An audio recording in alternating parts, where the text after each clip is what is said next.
So দেখো different টাইপসের বায়োক্যাটালিটিক transformation এবং একটা দুটো এক্সাম্পল একটু মনে রাখতে হবে। বহু পুরনো টাইম থেকে, অ্যানশিয়েন্ট টাইমস থেকে দুটো রিয়াকশান হিউম্যান সিভিলাইজেশনে ইউজ করে এসছে।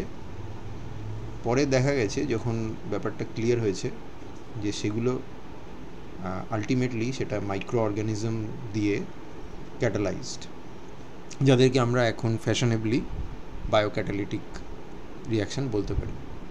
যেমন একটা হচ্ছে ভিনিগার তৈরি, ইথানলের থেকে অক্সিডাইজ করে ভিনিগার তৈরি।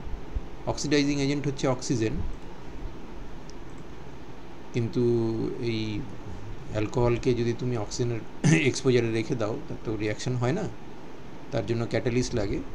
সে একটা ব্যাকটেরিয়া সেই রিয়াকশানকে ক্যাটালাইজ করে, যার নাম হচ্ছে ব্যাকটেরিয়াম অ্যাসিটিক, এবং এখান থেকে অ্যাকচুয়ালি অ্যাসিটিক অ্যাসিড তৈরি হয়। আরেকটা রিয়াকশান আমাদের খুব কমন জানা আছে, সেটা আমরা কেমিক্যালি আন্ডারগ্র্যাজুয়েট কোর্সে করেও থাকি, সেটা হচ্ছে ডাইস্যাকারাইড সুক্রোজের অ্যাসিড ক্যাটালাইজড হাইড্রোলিসিস।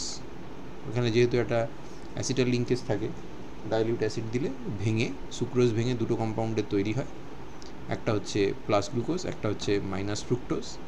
এবার মাইনাস ফ্রুক্টোজের রোটেশন হচ্ছে লিভো রোটেশন, আর প্লাস গ্লুকোজের হচ্ছে ডেক্সট্রো রোটেশন।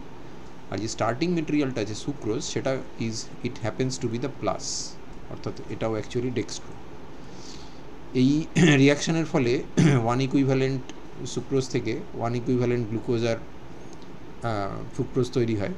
যেহেতু মাইনাস ফ্রুক্টোজের স্পেসিফিক রোটেশন প্লাস গ্লুকোজের স্পেসিফিক রোটেশনের থেকে বেশি, তাহলে ওভারঅল প্লাস সলিউশনটা, যেটার অপটিক্যাল রোটেশন প্লাস ছিল, সেটা হাইড্রোলিসিস যত চলতে থাকে তত তার অপটিক্যাল রোটেশন কমতে থাকে, একটা টাইমে জিরো থ্রু দিয়ে গিয়ে ওটা মাইনাসে গিয়ে দাঁড়িয়ে যায়।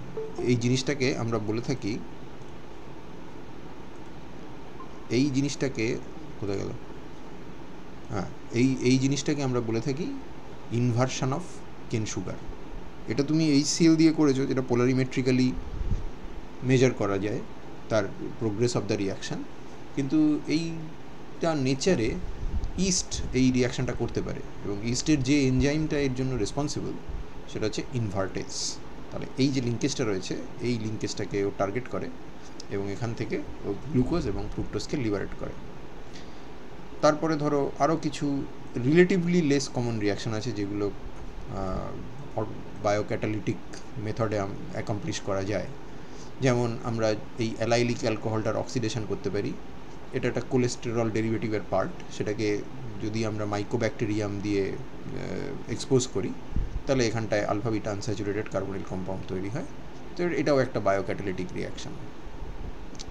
যেমন আরেকটা এক্সাম্পল হচ্ছে এই সিস ডাইঅল কম্পাউন্ডটা আছে, এই সিস ডাইঅল দেখে বোঝা যাচ্ছে এটা সিস, সাইক্লোহেক্সেন রিংয়ের রেসপেক্টে এরা সিস। তো এর উপর যদি তুমি হর্স লিভার অ্যালকোহল ডিহাইড্রোজেনেস দাও, এগুলো সোর্সটা বলছে অ্যালকোহল ডিহাইড্রোজেনেস, মানে অফকোর্স সেখানে অ্যালকোহল ডিহাইড্রোজেনেস মানে হাইড্রোজেন বেরোবে, তার মানে ওখানটায় অক্সিডেশন হবে। তো তুমি pH 9 রেখেছো 20 ডিগ্রি সেন্টিগ্রেড, সেখানে দেখা যাচ্ছে যে একটা one of this CH2OH groups primary alcohol is oxidised to the corresponding carboxylic acid, and the other OH gets involved in forming the anhydride, cyclic anhydride. তো এরকম এক্সাম্পলস আমাদের রয়েছে।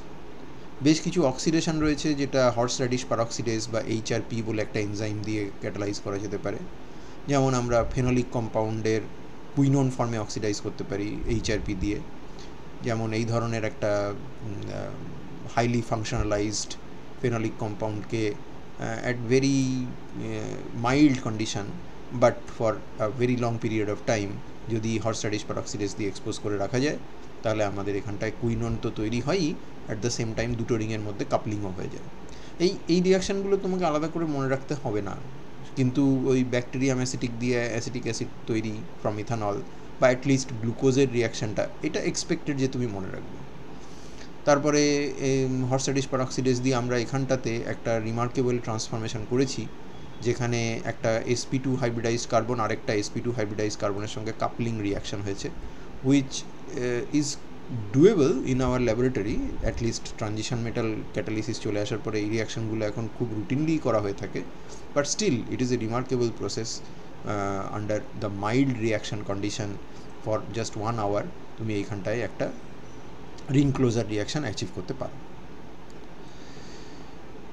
ফেনলিক কম্পাউন্ডের ফার্দার অক্সিডেশন করা যায়, কিন্তু হাইড্রক্সিলেশন করা যায়। Oxidation করলে এটা কুইনোন টাইপের কম্পাউন্ডে কনভার্ট হওয়ার কথা, কিন্তু আমরা এখানটাতে প্যারা টু দ্য OH আমরা আরেকটা অক্সিজেন ঢোকাতে পারি, যেটা মাশরুম পলিফেনল অক্সিডেজ এই ট্রান্সফরমেশনটাকে অ্যাচিভ করতে পারে। এটা একটা ইম্পর্ট্যান্ট ট্রান্সফরমেশন, কারণ আমরা কোনো রিংয়ের ভেতরে অলরেডি যার মধ্যে OH আছে তার ভেতরে OH ঢোকানোর জন্য খুব বেশি রিয়াকশান আমাদের জানা নেই। একটা রিয়াকশান হচ্ছে, তুমি কি বলতে পারবে একটা রিয়াকশান যেখানে রিংয়ের ভেতরে OH আছে আর তারপরে সেখানে ওই রিংটাতে আরেকটা OH ঢোকালাম, তোমার পড়া রিয়াকশানটা? সেমিস্টার 4-এ রিঅ্যারেঞ্জমেন্ট রিয়াকশান পড়ার সময় পড়েছিল। Absolutely right, Dakin oxidation. এমনিতে ফেনল তৈরি করাটা বেশ ঝামেলা সত্যি কথা বলতে, কারণ বেঞ্জিন রিংয়ের ভেতরে ইলেকট্রোফিলিক অক্সিজেন যদি ঢোকাতে হয় তাহলে তার রিয়েজেন্ট হয়তো খুঁজে পেতে হয়তো পাওয়া যেতে পারে, ইলেকট্রোফিলিক অক্সিজেন, প্যারাসিট টারাসিট এইসব কিছুটা হতে পারে, কিন্তু মুশকিলটা হলো যে একটা বেঞ্জিন রিং বা অ্যারাইল রিংয়ের ওপরে তুমি যে মুহূর্তে OH-টা ঢোকালে সেই রিংয়ের OH-টার প্রেজেন্সের জন্য ওই মানে প্রোডাক্টের যে অ্যারাইল রিংটা আছে সেই অ্যারাইল রিংটা কিন্তু হাইলি অ্যাক্টিভেটেড হয়ে যাবে towards further aromatic electrophilic substitution, ফলে পলিহাইড্রক্সিলেশন ইজ এ বিগ প্রবলেম। সেই জন্য আমরা OH ঢোকানোর জন্য নর্মালি ফেনল তৈরি করার জন্য আমরা নাইট্রেশন করি, করে রিডাকশান করি, করে ডায়োজেটাইজেশন করি এবং তারপরে সেটাকে রিপ্লেস করে দিই, N2+কে রিপ্লেস করে দিই উইথ OH। তো এই জায়গাটাতে এটা একটা হাইড্রক্সিলেশন রিয়াকশান করছে, ক্লিন সিঙ্গেল হাইড্রক্সিলেশন রিয়াকশান হচ্ছে এবং যথেষ্ট মাইল্ড রিয়াকশান কন্ডিশনে। So this reaction is pretty remarkable. এরপর দেখা যাচ্ছে কতগুলো মাইক্রোবিয়াল রিডাকশান, এক্স্যাক্ট এক্সাম্পল হয়তো অত মনে রাখার দরকার নেই, যেমন ইথাইল অ্যাসিটেট দিয়েছি, তার মধ্যে বেকারসিস দিয়ে রিয়াকশান করা হচ্ছে হুইচ ইজ স্যাকারামাইসিস সেরিভিসি। তো এখানে কার্বনিল রিডিউসড হয়ে যাচ্ছে, দুটো কার্বনিল আছে, কিটো কার্বনিলটা রিডিউসড হচ্ছে, এস্টার কার্বনিল রিডিউসড হচ্ছে না। এর কেমিক্যাল লজিকটা কি তোমার কাছে পরিষ্কার? কোথায় গেল? এর কেমিক্যাল লজিকটা কি তোমার কাছে পরিষ্কার যে এইটা রিডিউসড হচ্ছে কিন্তু অন্যটা রিডিউসড হচ্ছে না?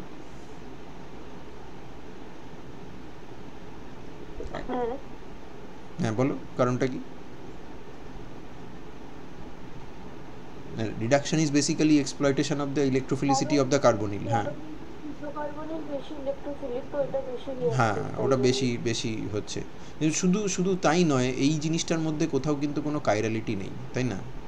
অতএব তুমি যদি একে লিথিয়াম অ্যালুমিনিয়াম হাইড্রাইড দিয়েও রিডাকশান করো বা সাম সর্ট অফ রিয়েজেন্ট দিয়ে রিডাকশান করো, যেটার নিজের মধ্যে কোনো কাইরালিটি নেই এবং it has the capacity to target the keto carbonyl specifically, তাহলে আমাদের এখানে নতুন কাইরাল সেন্টার তৈরি হওয়ার কথা। এবং আমরা কিন্তু যেহেতু কোথাও কোনো এনানশিও এক্সেস রাখিনি, তাই এখানে রেসিমিক মিক্সচার তৈরি হওয়ার কথা। বাট বেকারসিস্ট সে যে এনজাইমটা দিয়ে এইটাকে ট্রান্সফর্ম করে, সেই এনজাইমটার বাইন্ডিং সাইটটা হচ্ছে কাইরাল, এবং অফকোর্স সেক্ষেত্রে আমরা একটা এনানশিও রিচ কম্পাউন্ড এক্সপেক্ট করতে পারি। It happens to be so যে এখানে এস আইসোমারটা তৈরি হচ্ছে। কেন এস আইসোমার তৈরি হচ্ছে সেটার ব্যাখ্যা দেওয়াটা অ্যাটলিস্ট এই মুহূর্তে আমাদের পক্ষে সম্ভব নয়, কারণ তাহলে এনজাইমের বাইন্ডিং সাইট নিয়ে আমাদেরকে রীতিমতো এক্সপ্লোর করতে হবে। বাট আমরা এইটুকু বুঝি যে এনজাইমটা নিজে যেহেতু একটা প্রোটিন এবং তার বাইন্ডিং সাইটটা যেহেতু তার কাইরালিটি আছে, তাহলে এর হাইড্রাইড ডোনেশনটা একটা পার্টিকুলার ফেস থেকে হবে, ও একটা এনানশিওটপিক ফেসের একটা পার্টিকুলার ফেসকে বেশি প্রেফার করবে এবং সেক্ষেত্রে আমরা একটা আইসোমার বেশি পাবো, যেমন এই ঘটনাচক্রে আমরা এখানে এস আইসোমারটা পাচ্ছি। এখন যদি আমরা এই মিথাইলটাকে চেঞ্জ করে যদি ইথাইল করে দিই, তাহলে এনজাইমের বাইন্ডিং সাইট এমনই যে সেক্ষেত্রে হাইড্রাইড ডোনেশনটা উল্টো ফেস থেকে হবে এবং সেক্ষেত্রে আমরা আর আইসোমার পাবো। তারপরে আমাদের এই রকম একটা আরেকটা কিটো এস্টার আছে এবং এখানে বেকারসিস দিয়ে রিয়াকশান করলে আবার যথারীতি এই কিটোটাই রিডিউসড হচ্ছে এবং দেখে বোঝাই যাচ্ছে, প্রোডাক্টে দেখে বোঝাই যাচ্ছে যে হাইড্রোজেনটা ওপর থেকে এসছে। তুমি বুঝতে পারছো হাইড্রোজেনটা ওপর থেকে এসছে? এই হাইড্রোজেনটা এখানে আছে না, হাইড্রোজেনটা আপার ফেস থেকে এসছে। তাহলে এই তোমার এই গ্রুপটা দেখো বিলো ফেস আছে,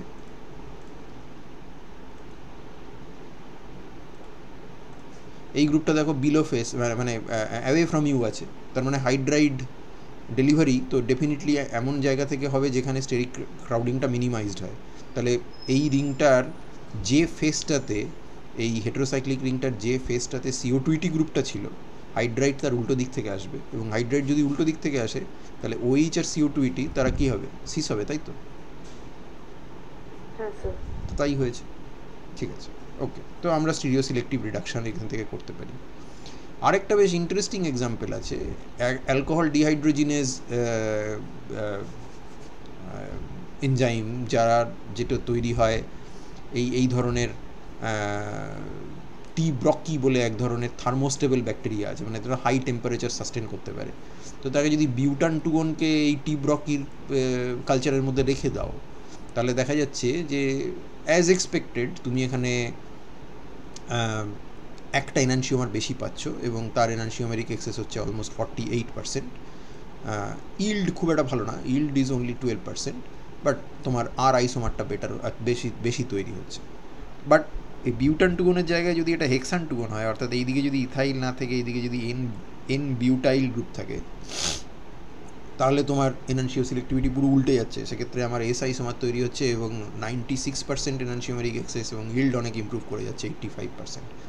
তো এটা মানে নানা রকম এক্সপেরিমেন্ট করে এটা বের করেছে যে যদি মিথাইল অ্যালকিল কিটোন হয়, যেখানে অ্যালকিল গ্রুপটা হচ্ছে ইথাইল, যেমন এইটা, বা প্রোপাইল বা আইসোপ্রোপাইল বা সাইক্লোপ্রোপাইল, তাহলে আর অ্যালকোহলটা ডমিনেট করে।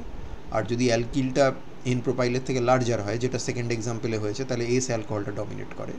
এটা সম্পূর্ণভাবেই নির্ভর করছে এনজাইমের বাইন্ডিং সাইটের উপরে, এবং সেটা যতক্ষণ না আমরা মডেল করতে পারছি বা জানতে পারছি, ততক্ষণ পর্যন্ত এটা আমাদের কাছে একটা ইনফরমেশন হয়েই থেকে যাবে, কারণ আমরা এটাকে র্যাশনালাইজ করতে পারবো না। জাস্ট আমরা এইটুকু বুঝি যে আমার স্টার্টিং কিটোনটাতে কোনো ইয়ে ছিল না, স্টার্টিং কিটোনটাতে কোনো কাইরালিটি ছিল না। তো এই ধরো বিউটান টুওন বা বিউটানোন, তার যে দুটো ফেস, এই দুটো ফেস তো তাদের টপিক রিলেশনশিপ এনানসিও টপিক, তুমি বোঝো তো সেটা? মানে তাদেরকে যদি তুমি এক্সচেঞ্জ করতে চাও, তাহলে সিগমা প্লেন দিয়ে এক্সচেঞ্জ করা যায়, কিন্তু C2 দিয়ে এক্সচেঞ্জ করা যায় না।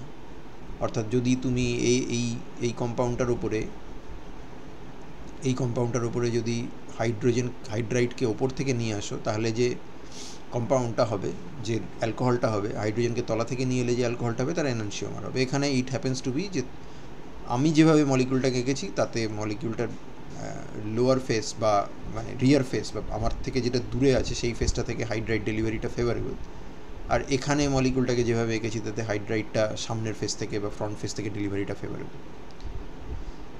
এরপর আরেকটা এক্সাম্পল আমি এখানে সাইট করেছি, সেটা হলো কেসিন বলে এক ধরনের প্রোটিন আছে, এটা মিল্ক প্রোটিন, মানে দুধের মধ্যে থাকে। দুধ তো একটা সুষম খাদ্য, সেটা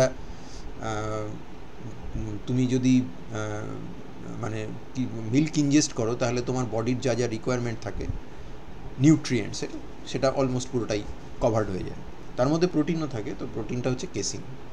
এবার এই কেসিনকে যদি তুমি প্রোটিয়েজ এনজাইম দিয়ে ভাঙো, প্রোটিয়েজ এনজাইম কারা? প্রোটিয়েজ শব্দটার মানে জানো?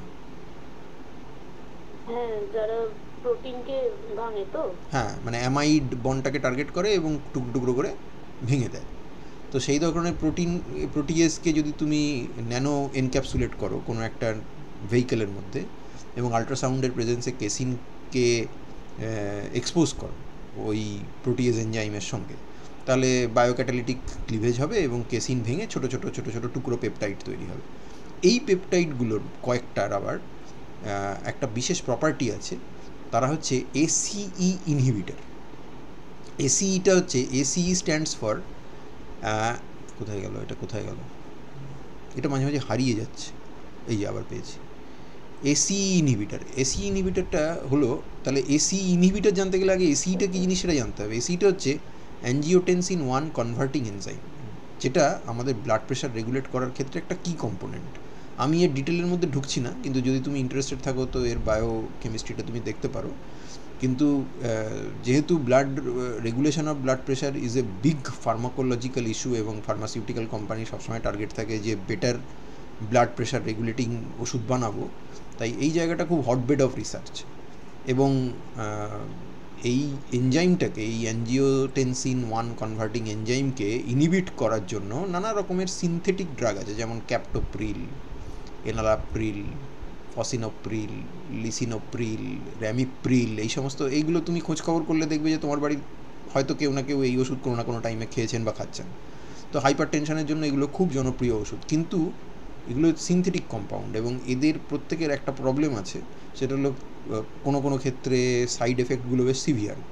প্রচুর কাশি হতে পারে, টেস্ট ডিস্টারবেন্স হতে পারে, তোমার মুখের অরুচি হতে পারে, অনেক সময় সিভিয়ার স্কিন র্যাশ বেরোয়। তো এদেরকে আমরা অ্যাভয়েড করতে চাই এবং সেক্ষেত্রে এসি এনজাইমটাকে ইনহিবিট করার জন্য যদি ন্যাচারাল রিসোর্স থেকে কিছু একটা এমন কিছু পাওয়া যায় তাহলে বেটার হয়। তো ওই যে কেসিনকে টুকরো টুকরো করে ভেঙে যে ছোট্ট ছোট্ট পেপটাইডগুলো তৈরি হয় তাদের মধ্যে কিন্তু এই প্রপার্টিটা আছে। তাহলে এই এসিআই পেপটাইড তৈরি করার জন্য আমরা কিন্তু biocatalytic protease enzyme under ultrasound condition use করতে পারি। বায়োমিমেটিক রিয়াকশানের একটা পিনাকল, মানে বায়োমিমেটিক রিয়াকশান তো অ্যাকচুয়ালি ব্রেসলোর টার্ম, বায়োমিমেটিক সিনথেসিস বা বায়োমিমেটিক কেমিস্ট্রি, কিন্তু তার বহু আগে Nobel prize winner Robert Robinson, যার নাম তুমি রবিনসন অ্যানুলেশনের সময় শুনেছো তো? রবিনসন অ্যানুলেশন শুনেছো তো? Michael followed by aldol. তো সেই ভদ্রলোকের একটা অসাধারণ সিনথেসিস ছিল, একটা অ্যালকালয়েড বানিয়েছিলেন যেটার নাম হচ্ছে ট্রোপিওনন। ট্রোপিওনন একটা বাইসাইক্লিক মলিকিউল এবং উনি খুব সিম্পল স্টার্টিং মেটেরিয়াল দিয়ে বানিয়েছিলেন সাকসিনালডিহাইড, মিথাইলামিন এবং অ্যাসিটোন ডাইকার্বক্সিলিক অ্যাসিড। তো এর মধ্যে ক্রেডিটটা কী আছে? তো তার আগেও অনেক লোক অনেক কম্পাউন্ড বানিয়েছেন এবং তারপরেও বহু লোক বহু কম্পাউন্ড বানিয়েছেন, কিন্তু ওনার এই যে রিয়াকশানটা সেটা আশ্চর্যজনকভাবে ওই ট্রোপিওননের যে বায়োসিনথেসিস তার পাথটার সাথে তার প্রচুর মিল আছে। অর্থাৎ নেচার যেভাবে ট্রোপিওননকে বানায়, রবার্ট রবিনসন কিন্তু সেইভাবেই ল্যাবরেটরিতে ওই কম্পাউন্ডটাকে বানাতে পেরেছিলেন। এবং এটাকেই তো আমরা বায়োমিমেটিক কেমিস্ট্রি বলেছিলাম আগের দিন, যে নেচারের থেকে ইন্সপায়ার্ড হও কিন্তু নেচারের ব্লুপ্রিন্টটা বরাবর ফলো করো না। যেটা বারবার বলা হচ্ছিল আগের দিন, যে একটা জাম্বো জেট যখন হাওয়ায় ওড়ে তখন সেটা পায়রা যে হাওয়ায় ওড়ে তার বেসিক প্রিন্সিপালগুলোকে ফলো করে, কিন্তু পায়রা ঠিক যেভাবে ওড়ে সেই মেকানিজমটাকে ফলো করে কিন্তু জাম্বো জেট ওড়ে না। So jumbo jet is not a blown up pigeon or something like that. It's not a giant pigeon or something like that. তো আমরা এটা একটুখানি দেখি। এটা সত্যি কথা বলতে তোমার পরীক্ষাতে এটা আসবে না, কিন্তু এটা এতটাই ইম্পর্টেন্ট রিয়াকশান যে এটাকে একটু ডিটেলে সার্ভে করলে বোধহয় ভালো। তো সাকসিনালডিহাইড নিয়েছে আর তার সাথে নিয়েছে অ্যাসিটোন ডাইকার্বক্সিলিক অ্যাসিড। চিনতে পারছো অ্যাসিটোন পার্টটাকে? চিনতে পারছো এখানে অ্যাসিটোন পার্টটা কোথায়? মাঝখানে। হ্যাঁ, তার মানে দুটো আলফা হাইড্রোজেনকে সরিয়ে তুমি দুটো CO2H গ্রুপ দিয়েছো। এবার এর মধ্যে দেওয়া আছে MEnH2 হাইড্রোক্লোরাইড ফর্মে, সল্ট ফর্মে, আর তার সেটাকে রিলিজ করার জন্য তুমি একটা বেস দিয়েছো ক্যালসিয়াম কার্বনেট। অ্যাকুয়াস মিডিয়ামে রিয়াকশন হচ্ছে, বুঝতেই পারছো তখন তো এত সফিস্টিকেটেড রিয়েজেন্টস বেরোয়নি, আর অনেক সময় লাগছে, 50 আওয়ার্স, 42% ইল্ড হচ্ছে। তোমার এটা মনে আছে হেটেরোসাইক্লিক পড়ার সময় মনে আছে যে 1,4 ডাইকার্বনিলের সঙ্গে যদি অ্যামিনের রিয়াকশান করা যায়, প্রাইমারি অ্যামিনের রিয়াকশান করা যায়, তাহলে সেখানে পিরোল তৈরি হয়। প্যালনট সিনথেসিস মনে আছে? তাই তো 1,4 ডাইকার্বনিল, তোমার অ্যামিনো হাজির, তাহলে এই ইন্টারমিডিয়েটটা তৈরি হতেই পারে। এটা যদি তারপর ফার্দার রিয়াকশান করার সুযোগ পেত তাহলে এটা পিরোলের দিকে চলে যেত, এনমিথাইল পিরোল হয়ে যেত, কিন্তু আমি ফার্দার রিয়াকশান করার সুযোগ দিচ্ছি না। আমার এই যে অ্যাসিটোন ডাইকার্বক্সিলিক অ্যাসিড আছে তার এই এখানকার আলফা হাইড্রোজেনগুলো যথেষ্ট অ্যাসিডিক। তো বুঝতেই পারছো এই কন্ডিশনে এরা তো সব CO2 মাইনাস হয়ে থাকবে, কারণ তুমি বেস তো দিয়েইছো এই সেলটাকে খাওয়ার জন্য অ্যাজ ওয়েল অ্যাজ এই হাইড্রোজেনগুলোকে খাওয়ার জন্য। এটা এনলেট বা এনল ফর্মে আমরা এঁকেছি, যেখানে এর আলফা হাইড্রোজেন আমরা টটোমেটিক চেঞ্জের মাধ্যমে অক্সিজেনের থ্রু মাথায় নিয়ে গেছি। তাহলে এই কার্বনটা হচ্ছে নিউক্লিওফিলিক, এই ইমিনিয়ামটা, এই কার্বনটা ইলেকট্রোফিলিক, ঠিক আছে তো? হ্যাঁ স্যার। ওকে, একটু ইয়ে হয়ে গেল, একটু মুছে দিই, জিনিসগুলো বড্ড ঘেঁষাঘেঁষি হয়ে গেল। ওকে, তাহলে আমরা এই ধরনের একটা রিং ক্লোজার, এই একটা ইমিনিয়াম ইলেকট্রোফাইলের উপরে একটা এনলের অ্যাটাক আমরা এক্সপেক্ট করতে পারি। এই লাল রঙের বন্ড যেটা দেখছো সেটা নতুন বন্ড তৈরি হয়েছে। অফকোর্স অন্য দিক থেকেও এনালাইজেশন পসিবল, এবং অন্য দিক থেকে এনালাইজেশন যদি পসিবল হয় তাহলে এবার এই দিকে ইমিনিয়াম তৈরি হয়েছে, এখান থেকে ওইচটা বেরিয়ে গেছে, তার মানে এখানে নাইট্রোজেন নিউট্রালাইজড হয়েছিল, তারপরে এই ওইচকে ধাক্কা মেরে আবার বার করেছে, তার ফলে এইদিকে ইমিনিয়াম তৈরি হয়েছে, এবার একই জিনিস আরেকবার রিপিট হবে, তাহলে এই কম্পাউন্ডটা পেলাম। খেয়াল করে দেখো, এটা alpha carbon with respect to the CO2 minus, তাই না? আর এটা বিটা কার্বন, তাই তো? তার মানে এটা বিটা কিটো কার্বক্সিলিক অ্যাসিড তো।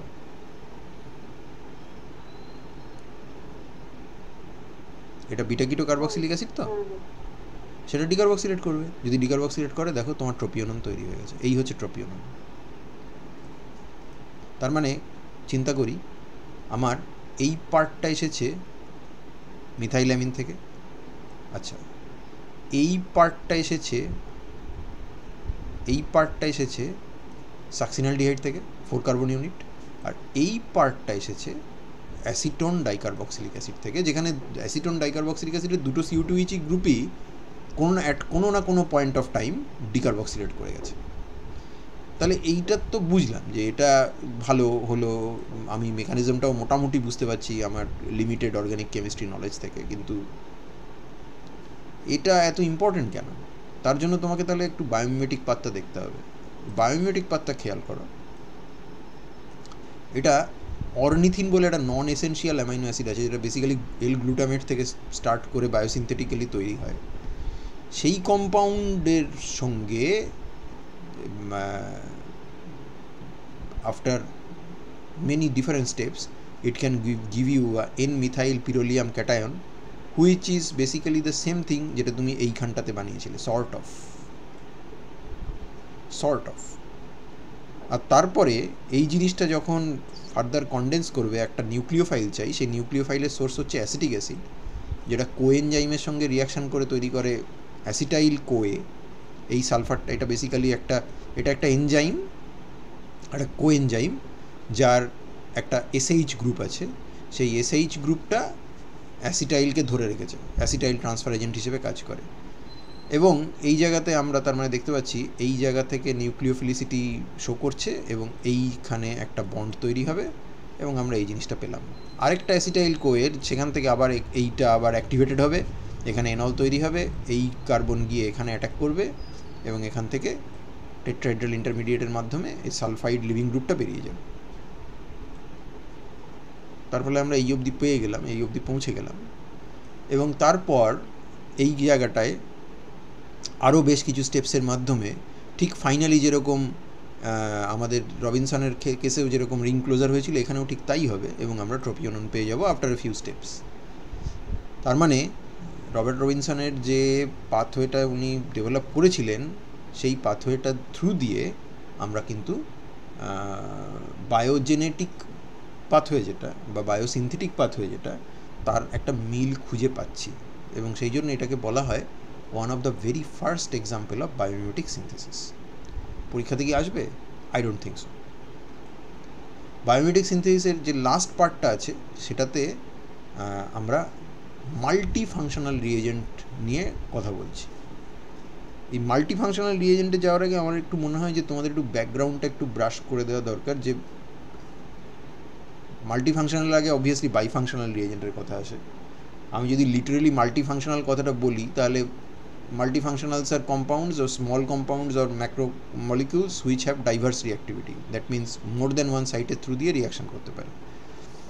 আর বায়োমিমেটিক কেমিস্ট্রির সাথে তার সম্পর্ক হচ্ছে, তার মানে মাল্টিফাংশনাল কম্পাউন্ডস আর মিমিকিং ন্যাচারাল প্রোডাক্টস আর ন্যাচারাল কম্পাউন্ডস, যেখানে তুমি একই মলিকিউলের ভেতরে ডাইভার্স রিঅ্যাক্টিভিটি দেখতে পাও।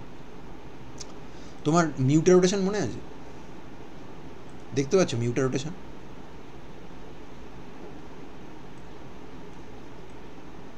মনে আছে মিউটার রোটেশন?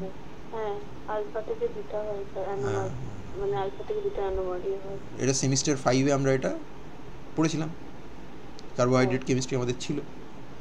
সেখানে আলফা ডি গ্লুকোপাইরানোজের পিওর ফর্মকে যদি জলে ডিজলভ করি তাহলে ইনিশিয়ালি তার রোটেশন থাকে +112 ডিগ্রি স্পেসিফিক রোটেশন, সেটা আস্তে আস্তে আস্তে আস্তে কমতে কমতে একটা +52.7 গিয়ে স্থির হয়। যদি কেউ আবার তার অ্যানোমেরিক ফর্মটার পিওর ফর্ম নেয়, অর্থাৎ বিটা ডি গ্লুকোপাইরানোজ নেয়, তাহলে +19 ডিগ্রি থেকে শুরু হয়ে আবার সেই 52.7 ডিগ্রিতেই গিয়ে শেষ হয়।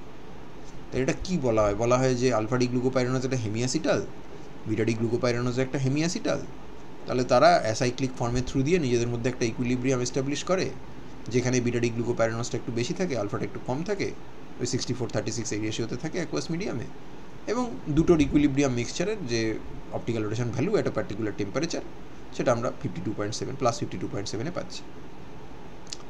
তাহলে এইটা গ্লুকোজকে তুমি যদি জলে ডিজলভ করে রেখে দাও তাহলে মিউটেশন হয়, কিন্তু স্লোলি হয়। অ্যাকচুয়ালি এই হেমিঅ্যাসিটাল ক্লিভেজ করার জন্য তোমার একটা বেসও লাগবে এবং একটা অ্যাসিডও লাগবে, এবং তুমি সেই বেস এবং অ্যাসিড হিসেবে তুমি কাজে লাগাতে পারো প্যারাক্রিজলকে কাজে লাগাতে পারো, যেটা অ্যাসিড হিসেবে কাজ করবে, এবং পিরিডিনকে কাজে লাগাতে পারো, যেটা বেস হিসেবে কাজ করবে। এবং তুমি যদি জলের মধ্যে প্যারাক্রিজল শুধু দিয়ে দাও তাহলে মিউটেশনের রেট খুব একটা ভালো হয় না, কারণ সেক্ষেত্রে অ্যাসিড হচ্ছে প্যারাক্রিজল, অ্যাসিডটা আছে কিন্তু বেস হচ্ছে water, which is not such a good base. আবার যদি শুধু পিরিডিনের মধ্যে জল দিয়ে মিউটেশন করার চেষ্টা করো তাহলে সেক্ষেত্রে বেসটা আছে, ভালো বেস আছে, কিন্তু অ্যাসিড খুব একটা নেই। তো দুটোকে যদি মিশিয়ে দাও তাহলে রিয়াকশান রেটটা ভালো হয়। However, remarkable enhancement can be seen if you use 2-hydroxypyridine as a mutarotation agent. এবং সেখানে বলা হয় যে এই একই জিনিসের মধ্যে যেহেতু অ্যাসিডিক গ্রুপও আছে এবং বেসিক গ্রুপও আছে, সেখানে এই যে তিনটে মলিকিউলকে একসাথে আসার ব্যাপার থাকছে হেমিঅ্যাসিডাল লিঙ্কটাকে খোলার জন্য, যে বেসটাকেও আসতে হচ্ছে, দেন অ্যাসিডটাকেও আসতে হচ্ছে, এবং অফকোর্স তোমার সাবস্ট্রেটটাকেও আসতে হচ্ছে, তার মানে একটা টার্মলিকুলার কলিশন দরকার হচ্ছে। সেটা তোমার এখানে দরকার হয় না, কারণ এখানে একটা বাইমলিকুলার কলিশন হলেই ঝামেলা মিটে যায়।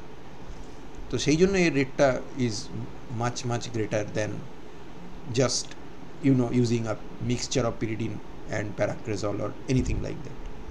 এটা মনে আছে তোমার? এটা আমরা পড়েছিলাম। হ্যাঁ স্যার। তার মানে এটাকে আমরা বলতে পারি তো এটা একটা বাইফাংশনাল রিয়েজেন্ট। হ্যাঁ।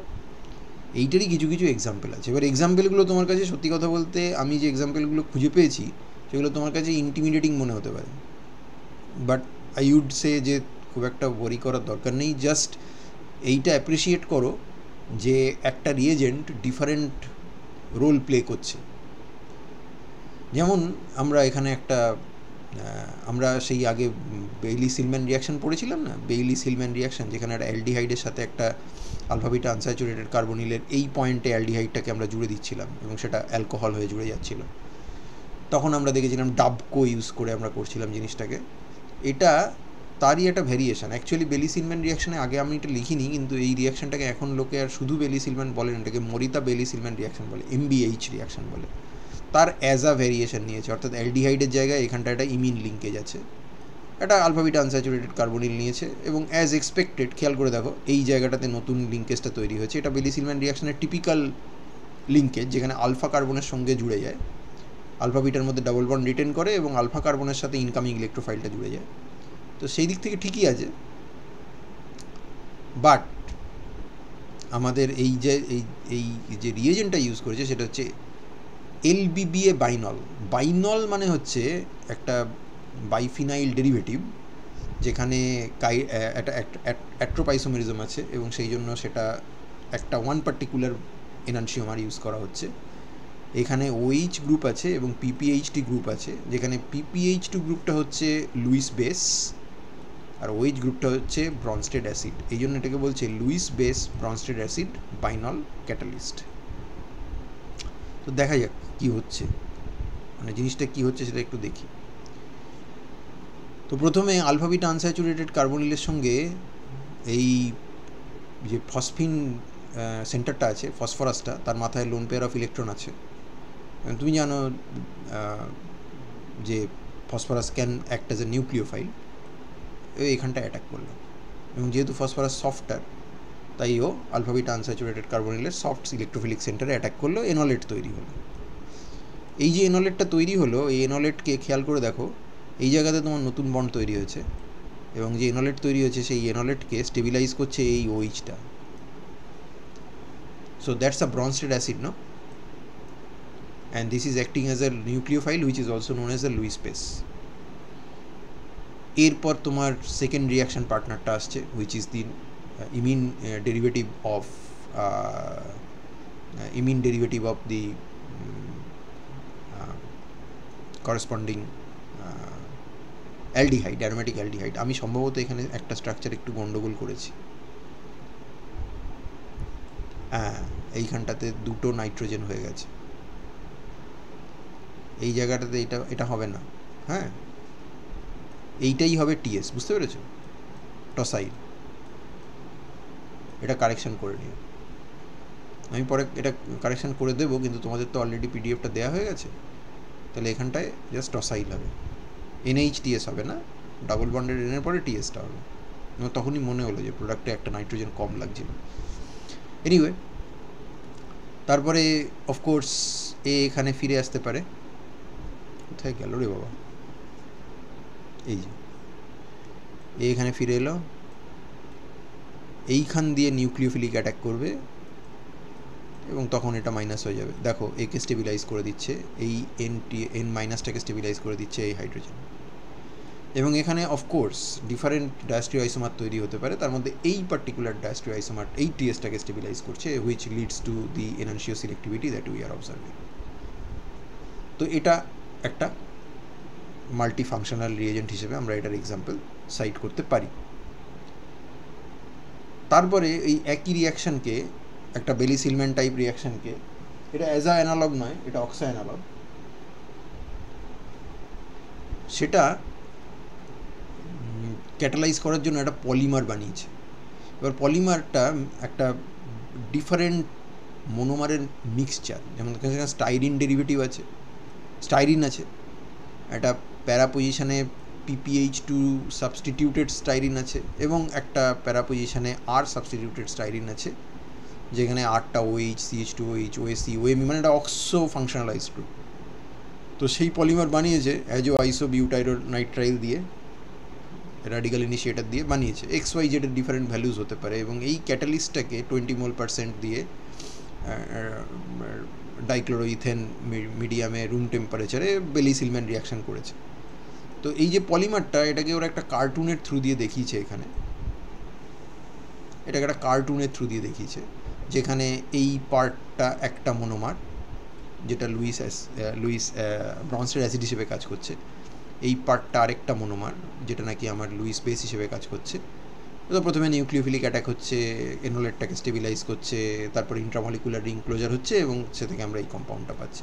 তো এই পলিমারটাও সেক্ষেত্রে একটা মাল্টিফাংশনাল রিয়েজেন্ট হিসেবে কাজ করতে আমরা দেখছি। এরপর যেটা আছে সেটা একটুখানি শক্ত, টু বি অনেস্ট সেটা একটুখানি শক্ত, সেটা আমি তোমাকে দেখিয়ে দিচ্ছি, কিন্তু এখানে লটস অফ হেটেরোসাইক্লিক কম্পাউন্ডস আছে।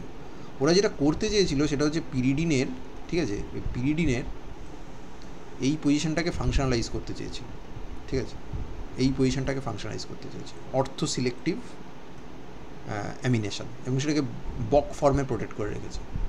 তো তার জন্য ওরা একটা মাল্টি ফাংশনাল রিয়েজেন্ট ইউজ করেছে, যেটার স্ট্রাকচার হচ্ছে, এটা বেসিক্যালি একটা পাইরাজিন ডেরিভেটিভ, যেখানে দুটো নাইট্রোজেন, পিরিডিনে তো একটা থাকে, এখানে দুটো নাইট্রোজেন আছে এবং 1,4 পজিশনে আছে। তো এই সিস্টেমটার 3টে ক্যারেক্টারিস্টিক আছে।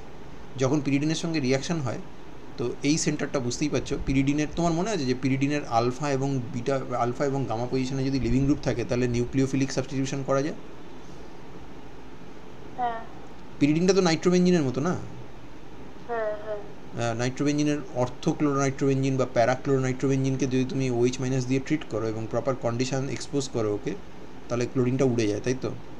তাহলে এখানেও আমরা এক্সপেক্ট করতে পারি যে এখানে নিউক্লিওফিলিক সাবস্টিটিউশন হবে। পিরিডিনে দুটোই হতো, মানে বুঝলাম না। ইলেকট্রোফিলিক নিউক্লিওফিলিক দুটোই তো হতো রিঅ্যাকশন। ইলেকট্রোফিলিক তো কোনোভাবেই হতো না। না ওটা তো ভুল, হ্যাঁ সরি, ওটা তো তুমি তুমি তুমি তুমি কোনটার সঙ্গে গুলিয়ে ফেলছো আমি তোমাকে বলে দিচ্ছি, পিরিডিন এন অক্সাইড। মনে পড়েছে এবারে? ঠিক আছে, তাহলে এইখানে দেখো, এই রিয়েজেন্টার মধ্যে অনেকগুলো জিনিস আছে। এই রিয়েজেন্টার মধ্যে একটা ক্লোরিন আছে, যেটা লিভিং গ্রুপ হিসেবে কাজ করবে, সো এটা করে অ্যাক্টিভেটিং গ্রুপ বলছে। এই অক্সিজেন নাইট্রোজেন বন্ড আছে যেটা বেসিক্যালি 2 ইলেকট্রন অক্সিডেন্ট হিসেবে কাজ করবে। এই নাইট্রোজেনটাই হচ্ছে সেই নাইট্রোজেন যেটা তুমি এই মলিকিউলের ভেতরে দেখতে চাইছো বা পাচ্ছ। এটা আমি তোমাকে একটা এই পেপারটার একটুখানি একটা গ্লিমস দেখাই। এটাতে ঘাবড়ে যাওয়ার কিছু নেই, এটা একটা জ্যাক্সের পেপার।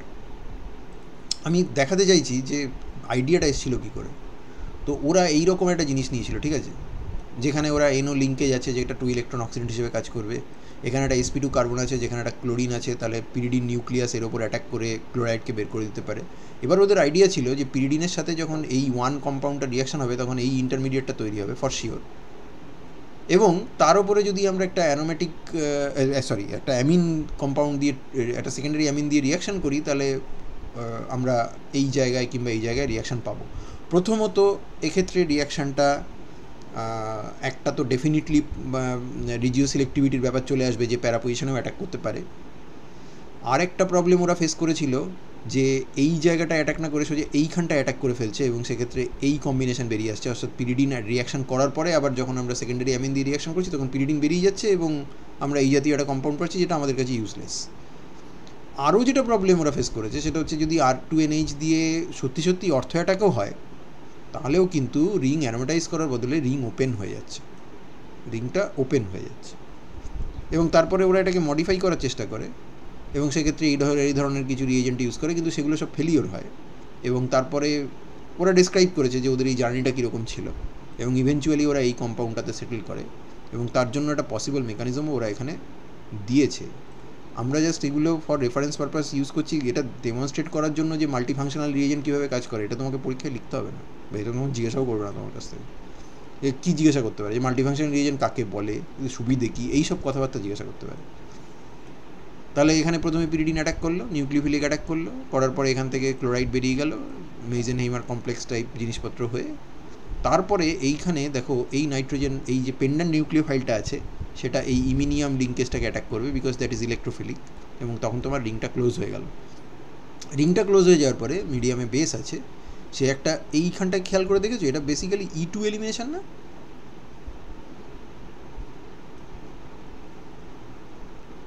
এটা E2 এলিমিনেশনের মতো তো। হ্যাঁ স্যার। তো E2 এলিমিনেশন করছে, তাতে করে তোমার আলটিমেটলি এই কম্পাউন্ডটা হলো যেটার মধ্যে এই লিঙ্কেজটাকে ক্লিপ করতে পারলেই তোমার ঝামেলা মিটে যাবে।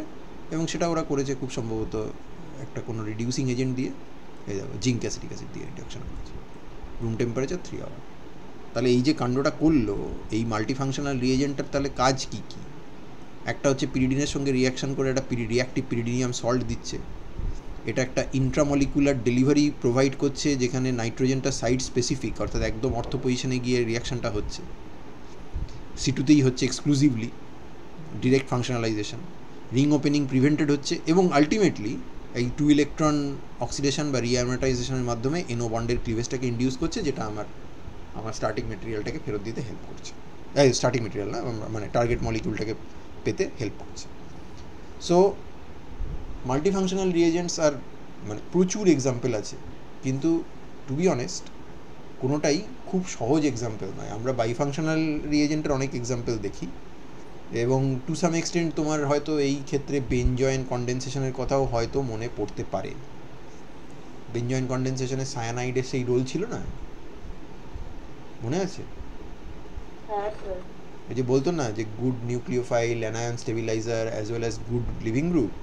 তো সায়ানাইড তো ইউনিক, কারণ কার্বনের মাথায় নেগেটিভ চার্জ আছে, এরকম তো তুমি খুব কম ন্যাচারাল কম্পাউন্ড, মানে ন্যাচারালি অকারিং কম্পাউন্ড তো খুব কম পাও। কার্বনের মাথায় নেগেটিভ চার্জ আনতে গেলে তোমাকে আমপোলং টোলং সব করতে হয়, সায়ানাইড তো নর্মালি মাইনাস চার্জ নিয়ে বসে আছে। সো সেটা একটা unique example.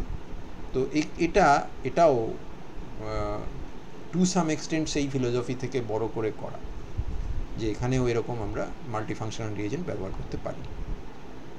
So that concludes our second part, যে ফিউচার ট্রেন্ডস ইন কেমিস্ট্রির 5টা পার্ট আছে, তার মধ্যে 2টো পার্ট আমাদের পড়া হয়ে গেল।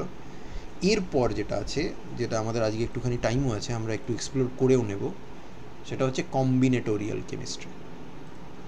এটাকে আমি বন্ধ করে দিই।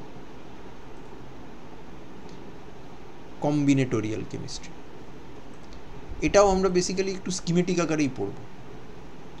কম্বিনেটোরিয়াল কেমিস্ট্রিটা কী সেটা হচ্ছে খুব কম টাইমে একটা large number of structurally diverse কম্পাউন্ডকে তৈরি করার টেকনিক, যেটা সিস্টেমেটিক্যালি উইথ রিপিটেশন এবং covalent linkage between different building blocks তৈরি করে আমরা অ্যাচিভ করতে পারি।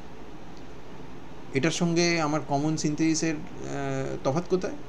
তফাৎটা হচ্ছে এই যে অনেক কম টাইম লাগে এবং অনেক কম রিসোর্স লাগে, লেবার ইন্টেন্সিভ। ট্র্যাডিশনাল কেমিস্ট্রির থেকে এই জায়গায় এটা আলাদা। কম্বিনেটোরিয়াল কেমিস্ট্রি প্রথমত পলিমার কেমিস্টদের হাত ধরে এসেছিল, অর্গ্যানিক কেমিস্টরা খুব প্রচুর ইউজ করে এখন, কিন্তু মেন কাজ হচ্ছে মেডিসিনাল কেমিস্ট্রির ক্ষেত্রে। মেডিসিনাল কেমিস্ট্রির লোকজনের সবসময় একটা ডিমান্ড থাকে যে আমি নতুন কম্পাউন্ড টেস্ট করে দেখব যে তার বায়োলজিক্যাল অ্যাক্টিভিটি কীরকম, সেটাকে ফার্মাসিউটিক্যাল হিসেবে আমরা ইউজ করতে পারি কি পারি না। তো তার জন্য তোমার তাহলে কী লাগবে? তোমার কী মনে হয় কী লাগবে? ফার্মাসিউটিক্যাল কোম্পানির যদি এইটা টার্গেট হয়ে থাকে তাহলে কী লাগবে? এটাই যদি টার্গেট হয় যে আমি নতুন মলিকিউলকে টেস্ট করে দেখব, তাহলে তার কী লাগবে?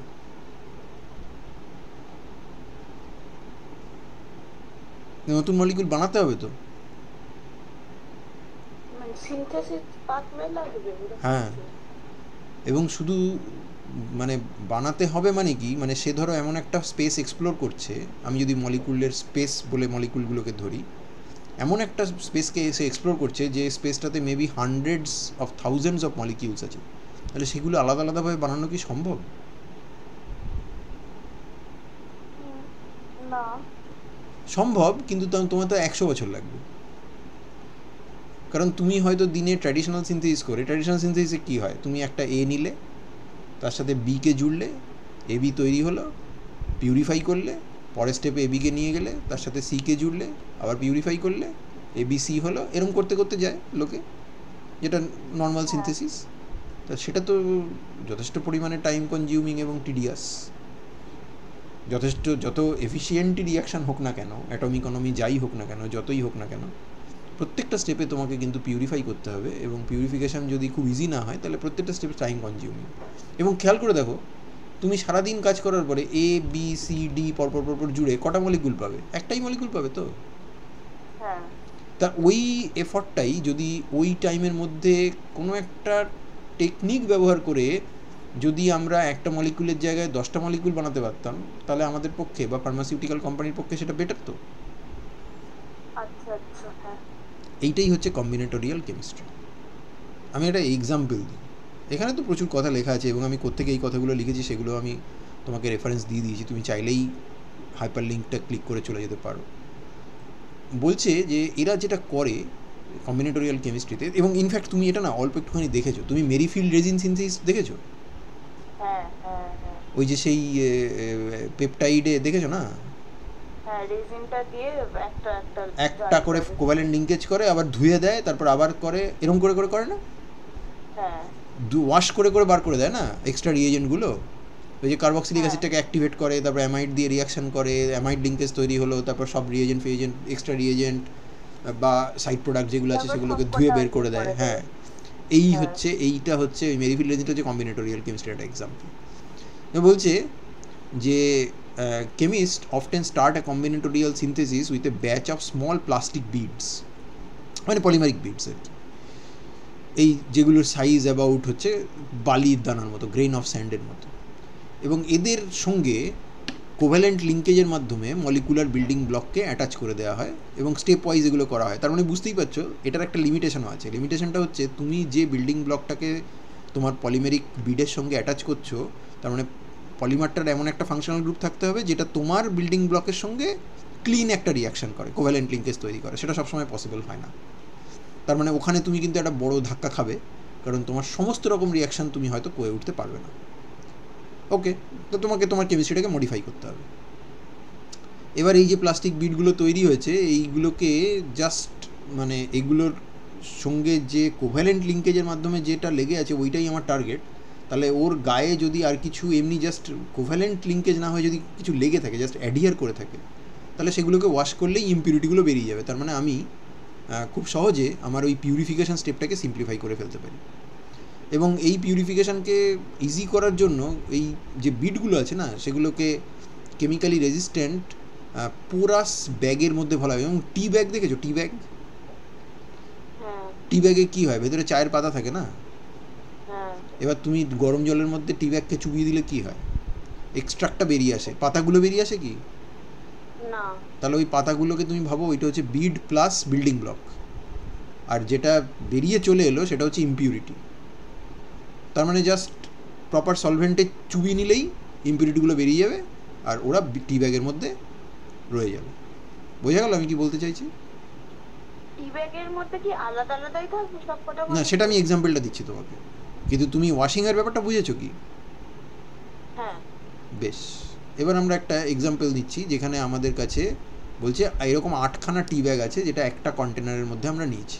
এই 8খানা টি ব্যাগের মধ্যে প্রত্যেকটাতেই এই দেখো খেয়াল করে এখানে আমি লিখেছি, দেখতে পাচ্ছ বিডস, এইটা হচ্ছে কোভ্যালেন্ট বন্ড এ, এ মানে হচ্ছে তোমার ফার্স্ট বিল্ডিং ব্লক, ঠিক আছে? এইটা নিয়ে তুমি কি করেছো, এই স্মল মলিকুলার বিল্ডিং ব্লক যেটা বিডের মধ্যে অ্যাটাচ করতে হবে, এই এর সলিউশনের মধ্যে তুমি ওই 8খানা ব্যাগকে চুবিয়ে দিয়েছো। প্রত্যেকটা 8খানা, কিন্তু তোমাকে 8খানাই নিতে পারো কোনো কথা নেই, তুমি 800টা ব্যাগও নিতে পারো, ফর দ্যাট ম্যাটার তুমি 8000 ব্যাগও নিতে পারো। এবং কম্বিনেটোরিয়াল সিনথেসিসের একটা বিউটি হচ্ছে যে এটাতে অটোমেশন বহুদিন আগে চলে এসছে। যেরকম একটা অটোমেশনের এক্সাম্পল আমি কিছুটা হলেও তোমাদেরকে দিয়েছিলাম, সেটা হচ্ছে হাই ডাইলিউশন টেকনিক, যেটাতে খুব অল্প অল্প করে রিয়াকশান ভেসেলের মধ্যে রিএজেন্টকে ইন্ট্রোডিউস করতে হয় বা সাবস্ট্রেটকে ইন্ট্রোডিউস করতে হয়, কারণ আমরা at one given point of time খুব অল্প কনসেন্ট্রেশন মেনটেন করার পক্ষপাতী। তো সেটা তো সারাদিন ফ্লাস্কের পাশে দাঁড়িয়ে থেকে ইঞ্জেকশন করার দেওয়া সম্ভব নয়, ওটা রোবট আছে, রোবটকে ইনস্ট্রাকশন দেওয়া থাকে। এবং তুমি যদি কোনো ফার্মা কোম্পানিগুলোতে যাও না, ব্যাঙ্গালোর, গুরগাঁও, নয়ডা এসব জায়গায় যদি যাও না, তাহলে তুমি দেখবে কম্বিনেটোরিয়াল সিনথেসিস, 1 মিনিট দাঁড়াও, হ্যাঁ, কম্বিনেটোরিয়াল সিনথেসিস সেটা দেখবে পুরোপুরি অটোমেটেড ওয়েতে চলে, পুরো প্রোগ্রাম করা আছে, তার জন্য আলাদা ওয়ার্ক স্টেশন আছে এবং সেইভাবে কাজ হয়, মানে সেটা দেখার মতো জিনিসের। তো সেই 8টা ইন্ডিভিজুয়াল ব্যাগ আছে, সেই প্রত্যেকটা ব্যাগে একটা করে বিড আছে। আমরা ওই যে বিল্ডিং ব্লক এ যেটা, তার সলিউশনের মধ্যে ওকে চুবিয়ে দিলাম, চুবিয়ে তাহলে কী হলো, এই বিডের সাথে এ যোগ হয়ে গেল, সব কটা আলাদা আলাদা ব্যাগের মধ্যে এরকম সব রয়েছে। এবার এই ব্যাগগুলোকে আমি ওয়াশ করলাম, ঠিক আছে, যাতে এক্সেস এটা বেরিয়ে যায়। বোঝা গেল? তার মানে আমার কাছে এবার কি আছে, 8খানা ব্যাগ আছে, প্রত্যেকটা ব্যাগের মধ্যে বিড আছে এবং সেই বিডের মধ্যে একটা করে এ জুড়ে আছে। ক্লিয়ার তো? এই অবধি ক্লিয়ার তো? এটাকে আমি বার করতে চাইলাম কি চাইলাম না, এক্সেস এটাকে তো বার করে দিতে হবে, কিছুটাই থাকবে, এ তো একটা করে এ তো বিডে লেগেই যাবে, বিডে একটাই জায়গা আছে একটা এ লাগার, মানে ওটা কি ডিজায়ারেবল? অফকোর্স, আচ্ছা, অফকোর্স ওটা ডিজায়ারেবল। আমার প্রত্যেকটা বিডে একটা করে মাথা আছে, সেই বিডের মাথায় আমি তোমাকে এঁকে দেখাবো, তোমার এই বিডস, দাঁড়াও এঁকে দেখাই একটু, আমার কাছে আছে যখন এঁকে দেখাতে অসুবিধা নেই। কোথায় গেল উমা, এই যে, এই ধরো একটা বিড হলো, এবার ধরো তোমার কাছে এই একটা এ বাবা, এটা দেওয়া মাত্র এটা নিয়ে নিচ্ছে, তাহলে তুমি এরকম একটা নিয়েছো, ঠিক আছে? তার মানে একটাই পয়েন্ট অফ অ্যাটাচমেন্ট আছে, তো তুমি কি করেছো, এরকম 8খানা বানিয়েছো, তাই তো? আলাদা আলাদা আলাদা আলাদা আছে, বোঝা গেল? এবার এর মধ্যে তো অফকোর্স এর মধ্যে তো ইয়েও আছে, এই এক্সেস এও আছে, সেগুলোকে কি আমি অ্যালাউ করতে পারি? কারণ এরপর যখন আমি বি দেবো তখন বি তো এর সাথে রিয়াকশন করে ফেলবে, তাহলে এক্সেস এ থাকলে আমার কি করে চলবে, আমাকে ওয়াশ করে বের করে দিতে হবে না? কিন্তু এটা নর্মালি যদি আমি এটা বিড না দিয়ে যদি এমনি করতাম, তাহলে আমাকে হয়তো ক্রোমাটোগ্রাফি করতে হতো বা আরও অন্য কিছু কাজকর্ম করতে হতো, যেটা আমি করতে চাই না, আমি টাইমটা কমাতে চাইছি। এবার দেখো কি বলছে, এক্সেস একে ওয়াশ করে বের করে দিল। এবার দুটো ব্যাগ, এই 8টা ব্যাগ ছিল, তার মধ্যে দুটো ব্যাগ একটা ভেসেলের মধ্যে চুবিয়েছে যার মধ্যে বিল্ডিং ব্লক বি আছে, অন্য দুটো ব্যাগ আর একটা ভেসেলের মধ্যে চুবিয়েছে যার মধ্যে আরেকটা ইউনিক বিল্ডিং ব্লক আছে সি, 4টে ব্যাগ পড়ে আছে, তার মধ্যে 2টো ব্যাগকে চুবিয়েছে আরেকটা ভেসেলের মধ্যে যেখানে আছে ডি, আর ফাইনালি তোমার কাছে এখন 2টো ব্যাগ পড়ে আছে, সেটাকে চুবিয়েছে আরেকটা ভেসেলের মধ্যে যার মধ্যে আছে ই। তাহলে দেখো তো এরকম একটা জিনিস তৈরি হবে কি? এই দেখো, খেয়াল করে দেখো, এই দুটো একটা কন্টেনারের মধ্যে, এই দুটো একটা ভেসেলের মধ্যে, এই দুটো একটা ভেসেলের মধ্যে, এবং এই দুটো একটা ভেসেলের মধ্যে। তাহলে সেকেন্ড সাইকেলটার পরেই, এবং তুমি করেসপন্ডিং সলভেন্ট দিয়ে এদেরকে সব ওয়াশও করে নিলে, ব্যাগগুলোকে ওয়াশ করে নিলে, যাতে এক্সেস বি বা সি বা ডি বা ই বা আনডিজায়ারেবল কাপলিং যদি কিছু হয়ে থাকে, সেগুলো, সেই সমস্ত সাবস্টেন্সগুলো যেগুলো বিডের গায়ে লেগে নেই, সেগুলো সব বেরিয়ে গেল। তার মানে তুমি বেসিক্যালি টি ব্যাগের মধ্যে ভরেছো, টি ব্যাগ বলছি, টি ব্যাগ ওটা বলা ঠিক নয়, কিন্তু টি ব্যাগ বোঝানোর জন্য বলছি, ব্যাগের মধ্যে ভরেছো, বিড ভরেছো, বিডের সাথে বিডকে এর মধ্যে চুবিয়ে তুলে নিয়েছো, ওয়াশ করেছো, এ বেরিয়ে গেছে, এক্সেস এ বেরিয়ে গেছে, তারপর সেগুলোকে আবার 4টে ডিফারেন্ট ভেসেলের মধ্যে চুবিয়ে আবার ওয়াশ করেছো। তার মানে এই মুহূর্তে তোমার কাছে 4টে ডিফারেন্ট কম্পাউন্ড আছে। এবার এই একই স্টেপ যদি তুমি লিনিয়ারলি করার চেষ্টা করতে, তাহলে তুমি কটা কম্পাউন্ড পেতে? একটা কম্পাউন্ড পেতে। কম্বিনেটোরিয়াল সিনথেসিসের পাওয়ার হচ্ছে এইটাই। তুমি একই টাইম ইনভেস্ট করেছো, শুধু বিডের গায়ে লাগিয়ে রিয়াকশনটা করেছো বলে, এবং এই টি ব্যাগ টেকনোলজিটা ব্যবহার করেছো বলে তুমি চারটে কম্পাউন্ড পেয়ে গেছো। এবার এই যে তোমার 4টে আলাদা আলাদা কম্পাউন্ড আছে, বিডটাকে আমি বাদ দিচ্ছি, বিডের গায়ে লেগেই আছে ওরা, এবি, এসি, এডি, এই। এবার এদেরকে তুমি 8খানা ডিফারেন্ট ভেসেলের মধ্যে চোবাও, যে 8খানা ভেসেলের মধ্যে নতুন 8খানা বিল্ডিং ব্লক আছে, F, G, H, I, J, K, L এবং এম। তাহলে প্রথম যে 2টো বিট ছিল সেদিকে তুমি সেপারেট করে 2টো আলাদা আলাদা সলিউশনের মধ্যে চুবিয়েছো, তাহলে তারা তৈরি করবে এবিএফ, তারপরটা করবে এবিজি, তারপরে এটার পালা, তখন তৈরি হবে এসিএইচ, তারপর তৈরি হবে এসিআই, তারপর এটার পালা, তখন তৈরি হবে এডিজে, তারপর তৈরি হবে এডিকে, আর ফাইনালি ওই চতুর্থ কন্টেনারের ভেতরে, চতুর্থ ভেসেলটার মধ্যে যেটা ছিল তারা হচ্ছে এই। তাকে আবার দুভাগ করে যদি আমি এল আর এম এর মধ্যে মিশিয়ে দিই, তাহলে এইএল এইএম হয়ে যাবে। কারণ থার্ড সাইকেলটার শেষে তোমার কাছে কটা কম্পাউন্ড আছে? 8টা। অথচ তুমি যদি লিনিয়ারলি করে যেতে, এতক্ষণ তোমার হাতে একটাই কম্পাউন্ড থাকতো। তাই কোনটা মোর মানে এফিশিয়েন্ট এবং আমি কস্ট এফেক্টিভ কথাটা বলবো না, কারণ এগুলো করা এত সোজা নয়, কিন্তু কোনটা মোর এফিশিয়েন্ট প্রসেস? তুমি বলতে পারো কস্ট এফেক্টিভ না হলে কোম্পানি এটা করে কেন? ফার্মাসিউটিক্যাল কোম্পানি এটা করে তার কারণ তাকে যে মলিকুলার স্পেসটা এক্সপ্লোর করতে হয়, সেখানে হান্ড্রেডস আর থাউজেন্ডস অফ মলিকিউলস আছে। অতএব কম্বিনেটোরিয়াল কেমিস্ট্রির যে সেট আপ রয়েছে, সেই সেট আপটা এক্সপেন্সিভ হতে পারে, অটোমেশন করলে হয়তো আরও বেশি এক্সপেন্সিভ, কিন্তু তার যে রিওয়ার্ডটা রয়েছে, যে তুমি একটা অল্প টাইমের মধ্যে যে বিপুল পরিমাণ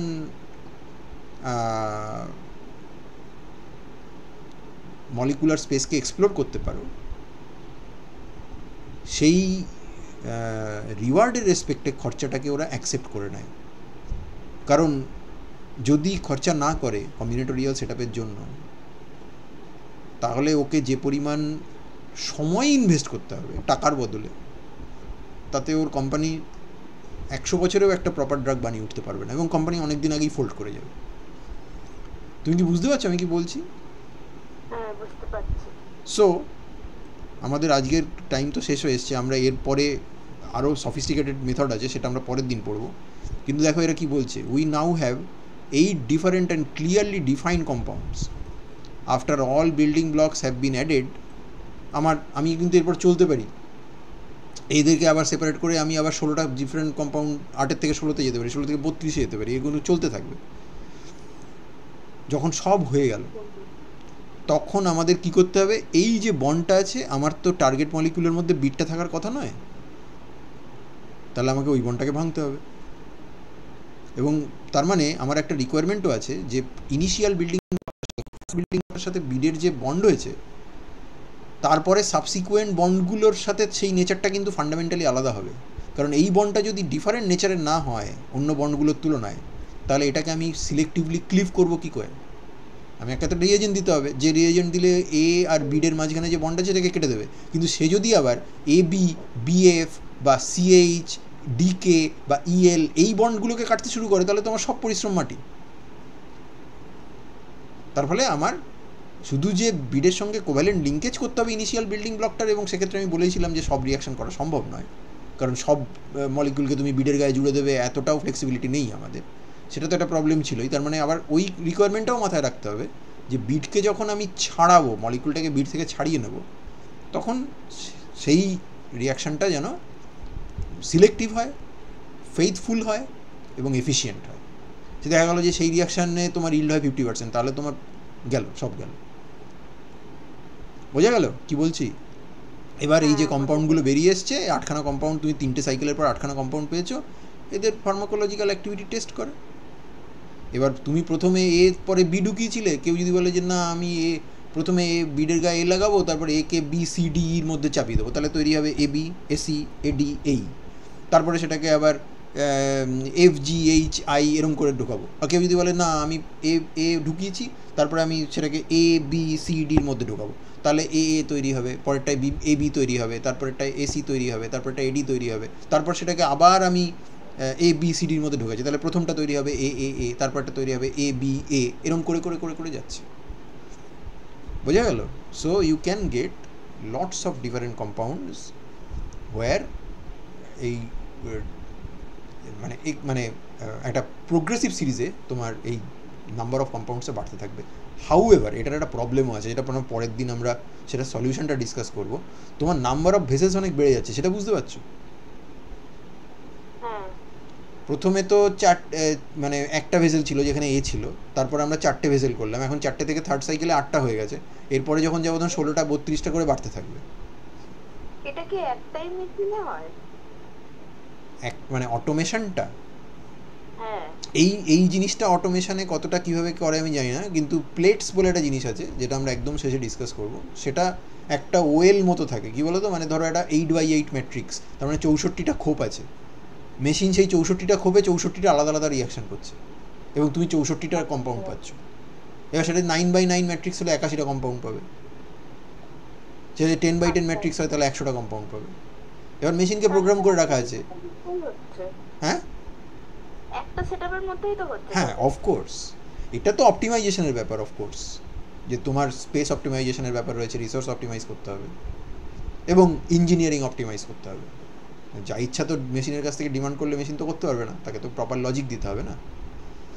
ঠিক আছে, তাহলে আমরা এই অবধি আজকে পড়লাম। তুমি কি ব্যাপারটা বুঝতে পারলে? মানে ট্র্যাডিশনাল সিনথেসিসের সাথে, হ্যাঁ, মানে বিল্ডিং ব্লক জোড়ো, তারপর পিউরিফাই করো, এবং বিল্ডিং ব্লকগুলো যখন জুড়ছো তখন একসাথে অনেকগুলো জোড়ো, অনেকগুলো জায়গায় জোড়ো, অনেকগুলো আলাদা আলাদা জায়গা মানে ভেসেলে, যাতে একই পরিশ্রমে তুমি অনেক কম্পাউন্ড পাও। কিন্তু এটা অপটিমাইজ করতে গেলে তারপরে আরও অনেক স্ট্র্যাটেজি আছে, আমরা সব পড়বো না, তার মধ্যে একটা পড়বো যেটা আমরা পরের দিনের ক্লাসে আলোচনা করব।